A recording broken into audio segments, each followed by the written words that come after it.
بسم اللہ الرحمن الرحیم. اب ہم آتے ہیں جو ہمارا چیپٹر ہے غزل حسرت موہانی. ٹھیک ہے, جو حسرت موہانی کی غزل ہے اس کے بارے میں MCQs آپ کو سارے شیئر کر رہی ہوں, ذرا دھیان سے سنیے گا. لفظ سر اٹھانا, اب یہ کیا ہے؟ محاورہ ہے. ٹھیک ہے, سر اٹھانا ایک محاورہ ہے, تو اب محاورے پر ٹک کریں گے. اب آتے ہیں نیکسٹ پر ہے انتہا یاس بھی ایک ابتدائی شوق. اس مصرے میں جو سند ہے وہ کیا ہے؟ تضاد. ٹھیک ہے, تضاد یعنی کہ اس کی ضد. حسرت پھر اور جا کے کریں کس کی بندگی, یہ مصرع جو ہے وہ مقطع کا ہے. ٹھیک ہے, اب اس دل کی بات کہیں کیا زبان سے ہم, اس مصرے میں رمز وقف ہے ندایا. ٹھیک ہے, نہ سکتا ہے نہ استفہامیہ ہے, یہ ہے ندایا. اس غزل کے مقطع میں لفظ اور سے مراد ہے اور یعنی کہ اس کے علاوہ. ٹھیک ہے, مزید اس کے علاوہ, تو صحیح جو رائٹ آپشن ہے وہ ہے اس کے علاوہ. اب آتے ہیں غزل منیر اور فراز بھائی کی جو غزل ہے وہ اس کو ہم ڈسکس کریں گے.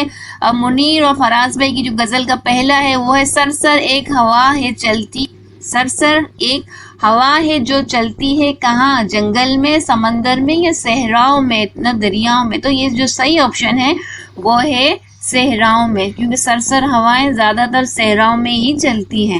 اب آتے ہیں نیکسٹ, لفظ بہار اور چمن ایک دوسرے کے کیا ہیں؟ رعایت لفظی ہیں. ٹھیک ہے, بہار چمن یہ آپس میں بھائی بہن ہیں, تو یہ کیا ہوگا؟ رعایت لفظی. ٹھیک ہے, جہاں بہار ہے تو وہاں چمن بہن بھی ہے. اب آتے ہیں تکلف, اخلاص, دوست, ان الفاظ کے لیے سند استعمال ہوتی ہے, تو کون سی ہوتی ہے؟ رعایت لفظی. ٹھیک ہے, اب آتے ہیں منیر نیازی کی غزل میں گئی منیر کر, تو جو سرسر نہیں تو یہ کر ہے, جیم صحیح اور رائٹ آپشن ہے. منیر نیازی کی غزل کے مطلع میں لفظ استعمال ہوا ہے ذکر کا. ٹھیک ہے, آتے ہیں نیکسٹ غزل قابل اجمیری کی. رات کٹ جانا سکوت ہے شوز زنجیر, دیوار درد, زندان, ان لفظوں میں سند پائی جاتی ہے کس کی؟ مرات النظیر کی. ٹھیک ہے, ہم نیکسٹ آتے ہیں عشرت زیست سے مراد ہے عیش والی حیات. حیات کہتے ہیں زندگی کو, اور عیش والی حیات یعنی کہ آرام دہ زندگی. ٹھیک ہے, جو آج کل آپ لوگوں کی نہیں ہے, ٹینشن والی جو زندگی ہے, اور عیش والی بھی ہو جائے گی پیپر ختم ہونے کے بعد, پھر عیش ہی عیش ہے. ٹھیک ہے, شاعر نے غزل میں تعریف کی ہے کس کی؟ ظلمت و نور سے. ٹھیک ہے, غزل کے آخر میں جو آتا ہے وہ کیا کہلاتا ہے؟ مقطع. ٹھیک ہے, غزل کا جو آخری شعر ہوتا ہے اس کو مقطع کہتے ہیں, اور غزل کے جو پہلا شعر ہوتا ہے اس کو مطلع کہتے ہیں. لیکن یہاں جو پوچھا جا رہا ہے وہ آخری شعر پوچھا جا رہا ہے, تو دھیان سے بٹھائے اپنے مائنڈ میں کہ آخری جو شعر ہوتا ہے غزل کا, آخری جو مصرع ہوتا ہے اس کو مقطع کہتے ہیں. ٹھیک ہے, کٹ جائے گی کیا صبح شام یا رات, تو رات کٹ جائے گی. ٹھیک ہے, پیپر یاد کرتے کرتے رات کٹ جائے گی. اب آتے ہیں پیام لطیف. اول نام ہے میرے رب کا, میرے اللہ کا. ٹھیک ہے, سب سے پہلا جو نام ہے میرے اللہ کا.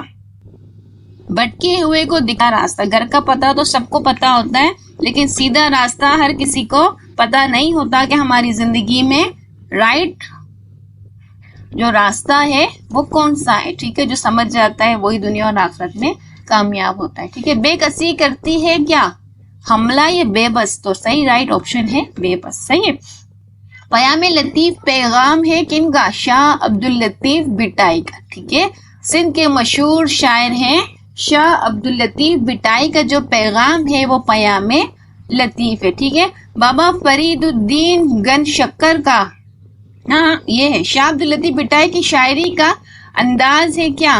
اصطلاحی. ٹھیک ہے,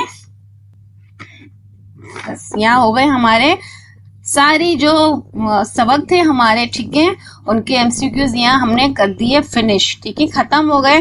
اب ہوں گے جو نیکسٹ وہ ہوں گے شاعری پہ, شاعروں کے حوالے سے کہ خدا سکون کسے کہتے ہیں, شہنشاہ غزل کسے کہتے ہیں, مصور فطرت کسے کہتے ہیں. تو اس کے لیے وہ نیکسٹ جو ویڈیو ہوگی نا وہ میں آپ سے شیئر کروں گی. ٹھیک ہے, تو اب تک کے لیے اجازت. اللہ حافظ. پاکستان زندہ باد.